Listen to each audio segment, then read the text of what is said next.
नमस्कार दोस्तों, आप लोगों के सामने फिर उपस्थित हूँ एक नए प्रश्नों के साथ। आप लोगों को मेरे YouTube चैनल ज्ञान सरोवर में स्वागत है। आज एक नए प्रश्नों के साथ फिर हम उपस्थित हुए हैं। देखिए प्रश्न क्या है।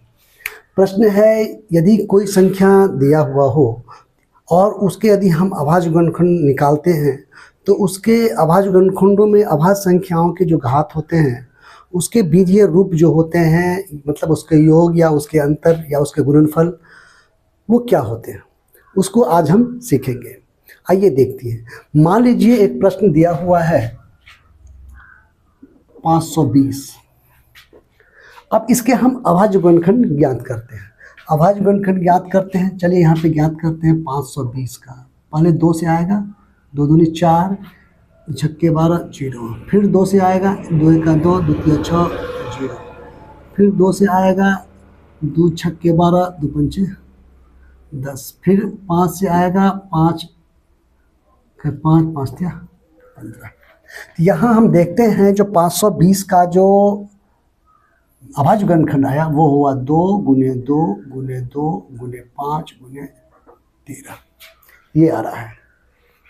अर्थात इसको हम लिख सकते हैं, ये तीन, इसमें 3 तरह के अभाज्य संख्याएं हैं। एक है 2, एक है 5, एक है 13। 2 के जो घात है वो है 3, और 5 के घात है 1, और 13 के भी घात है 1। तो इसमें अगर हमारे पास प्रश्न ये होता, जो 520 के बराबर 2 के पावर m गुने 5 के पावर n गुने 13 के पावर o, या कुछ भी दे सकते हैं यहाँ पे q, कुछ भी दे सकते हैं q। अब हमें यदि पूछे जो m plus n plus q क्या होगा, तो आराम से हम जवाब दे सकते हैं। क्यों? क्योंकि यहाँ पे m का मान कितना है 3, n का मान है 1 और q का मान है 1। मतलब ये हो जाएगा 3 1 4 1 5। मतलब फिर हम समझने का प्रयास करेंगे। जो हमको एक संख्या दिया हुआ है जिसका अभाज्य गुणनखंड दिया हुआ है, अभाज्य गुणनखंड भी दिया हुआ है, परंतु उसके घात हमें नहीं दिया गया है, और साथ में हमको उसका घात ज्ञात करने के लिए बोल सकता है, या उन अभाज्य संख्याओं के घातों का योगफल या घातों के अंतर, इस तरह के प्रश्न हो सकते हैं। आइए देखते हैं एक बार फिर से। जैसे हमारे पास है 440 या 336 ले लेते हैं, 360 ले लेते हैं। अब 360 लेते हैं, इसका अगर हम अभाज्य गुणनखंड निकालेंगे तो 2 से होगा, 2 एका 2, 2 अट्ठे 16 0। फिर 2 से लेंगे 90, फिर 2 से लेंगे 45, फिर 3 से आएगा 15, फिर 3 से आएगा 5। अब देखिए हमारे पास प्रश्न ये रहेगा, जो 360 बराबर 2 के पावर q गुने 3 के पावर r गुने 5 के पावर m। ठीक है, हमारे पास प्रश्न इस तरह का रहेगा, और हमको जवाब ये देना होगा जो q बराबर क्या है, r बराबर क्या है, और m बराबर क्या है। मतलब कहने का ये है जो 2 का घात क्या है, 3 का घात क्या है, और 5 का घात क्या है। यहाँ तो सिंपल सा जवाब है। अभी इसको यदि हम 360 का यदि गुणनखंड तोड़े तो देख रहे हैं हम 2 के पावर कितना आ रहा है 3, और 3 के पावर आ रहा है 2, और 5 के पावर 1 रहा है 1। तो इसलिए हमारा जो प्रश्न जो हमको दिया हुआ था, जो q बराबर क्या होगा वो तो हम समझ गए, कितना होगा 3। r बराबर क्या होगा तो वो भी हम समझ जाते हैं 2, और m बराबर क्या होगा वो भी हम समझ जाते हैं 1। ये एक प्रश्न है। अब इसी तरह हमको ये भी पूछ सकता है कि q plus m minus r क्या होगा। तो हम सिंपल सा है, इस सवाल को हम जो पहले अभाज्य गुणनखंड में तोड़ लेंगे, उसके बाद ये देखेंगे जो उसका घात क्या है। यहाँ हम देख रहे हैं जो q का वैल्यू क्या है 3 है, r का वैल्यू 2 है, और m का वैल्यू 1 है। तो यहाँ भर देंगे, q का वैल्यू कितना है 3 है, m का वैल्यू क्या है 1 है, और r का वैल्यू क्या है 2 है। हो गया 3 1 4 घटे 2 मतलब 2। या यहाँ पे ऐसे भी पूछा जा सकता है, जो Q minus R minus M, हम ऐसे भी पूछा जा सकता है। तो हमको जानते हैं जो Q का वैल्यू कितना है 3 है, R का वैल्यू 2 है और M का वैल्यू 1 है। ये क्या हो गया 3 घटे 3 मतलब 0। या ऐसा ही पूछा जा सकता है, जो Q गुने R गुने M क्या होगा। तो हमको सिर्फ भरना है मान, Q का मान 3, R का मान 2 और M का मान 1, 6 होगा।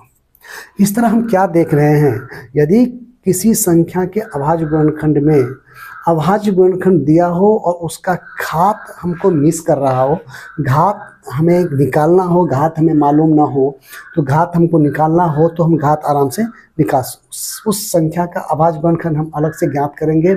उसमें देखेंगे जो अलग अलग अभाज्य संख्याएं जो हैं उनके घात क्या हैं उसको हम देखेंगे और उस हिसाब से हमको उसका घात मालूम चल जाएगा। और फिर उस घात को यदि बीजीय रूप में अगर उसको हमको जोड़ने के लिए कहेगा या घटाने के लिए कहेगा या भाग करने के लिए कहेगा या गुणनफल ज्ञात करने के लिए कहेगा तो हम उसको आसानी से फिर बना सकते हैं। चलिए एक प्रश्न और हम समझते हैं। मान लीजिए आ रहा है 450, इससे बड़ी संख्याएं भी हो सकती है, इससे बड़ी संख्याएं भी हो सकती है। अब 450 है, इसको भी देख लेते हैं, साइड में कहीं हम निकाल लेते हैं, इसका साइड में निकालते हैं। मान लीजिए 450 का 2 से करेंगे, 2 दूनी 4, 2 दूनी 4, 2 पंचे 10। अब 2 से 2 लगेगा नहीं, अब लगेगा 3 से, 3 सत्ते 21, 3 पंचे 15, फिर 3 से लगेगा, यहाँ होगा 25, फिर 5 से लगेगा, होगा 5। तो हमारे पास यहाँ पे दिया रहेगा 2 के पावर कुछ भी रह सकता है। मान लीजिए 2 के पावर P रहेगा, गुने 3 के पावर Q रहेगा, गुने 5 के पावर L रहेगा, कुछ भी रह सकता है। अब हमको यहाँ पे P, Q और R का वैल्यू ज्ञात करना है। मान लीजिए हमको कहेगा P और Q का वैल्यू, P, Q और R का वैल्यू ज्ञात कीजिए। ऐसा हो सकता है कि P कितने होंगे, Q का वैल्यू क्या होगा, L का वैल्यू क्या होगा, हम ऐसा भी बोला जा सकता है। या हमको सम्मिलित रूप से P plus Q minus L, चाहे P minus L plus Q या P plus Q plus L, कुछ भी, या P गुने Q गुने L, कुछ भी कहा सकता है इसको ज्ञात करने के लिए। इसके लिए हमको P, Q और L का वैल्यू पता रहना चाहिए। तो P, Q और L के वैल्यू हम ज्ञात कर सकते हैं। या डायरेक्ट इतना भी कह सकता है जो P, Q और L तीनों की वैल्यू क्या होगी, ये भी कहा सकता है। या हमको ये कहा सकता है जो 2 का घात कितने होंगे, 3 के घात कितने होंगे, 5 के घात कितने होंगे, ऐसे भी बोला जा सकता है। तो इसका हल सिंपल सा क्या है, 450 का हम अभाज्य गुणनखंड तैयार करे हैं। 2 के पावर क्या आया है 1, क्योंकि 1 ठो 2 है, 3 है 2 ठो और 5 है 2 ठो। हमने क्या देखा यहाँ पे, यहाँ P का वैल्यू क्या आया है 1 आया है, Q का वैल्यू क्या आया है 2 आया है और L का वैल्यू क्या आया है 2 आया है। अब हो गया P, Q और L का वैल्यू ज्ञात हो गया। अब हम कुछ ये पूछे या ये पूछे या ये पूछे या ये पूछे, कुछ भी पूछे हम बना सकते हैं। जैसे अगर ये पूछता है तो हम क्या करेंगे, P का वैल्यू है 1, Q का वैल्यू है 2 और L का वैल्यू है 2। यहाँ पे क्या हो जाएगा 3 घटे 2 मतलब 1। अगर ये पूछता है सेम वही करेंगे, P का वैल्यू दे देंगे 1, L का वैल्यू 2 और Q का वैल्यू 2। ये कितना हो जाएगा 2 1, 3 में से 2 गया, ये क्या हो जाएगा 1। अगर ये पूछता है तो P का वैल्यू हो गया 1, Q का वैल्यू हो गया 2 और L का वैल्यू हो गया 2, 5। अगर ये कहता है ज्ञात करने के लिए P का वैल्यू 1, Q का वैल्यू 2, L की वैल्यू 2, 2 दूनी 4। इस तरह हम देखते हैं जो अभाज्य किसी कोई संख्या दिया हुआ हो और उसके बराबर में अभाज्य गुणनखंड दिया हुआ हो, उसका घात मिस कर रहा है, घात नहीं दिया हुआ हो, तो हम घात ज्ञात कर सकते हैं उसका। और साथ में घात को यदि जोड़ने का या घटाने के लिए हमको कह रहा है एक साथ में, ऐसे देख रहे हैं प्रश्नों को, ऐसे भी बोला जा सकता है, तो हम उसको भी ज्ञात कर सकते हैं। तो आज हमने ये सीखा। ठीक, अगले क्लास में हम एक नए प्रश्नों के साथ फिर आएंगे।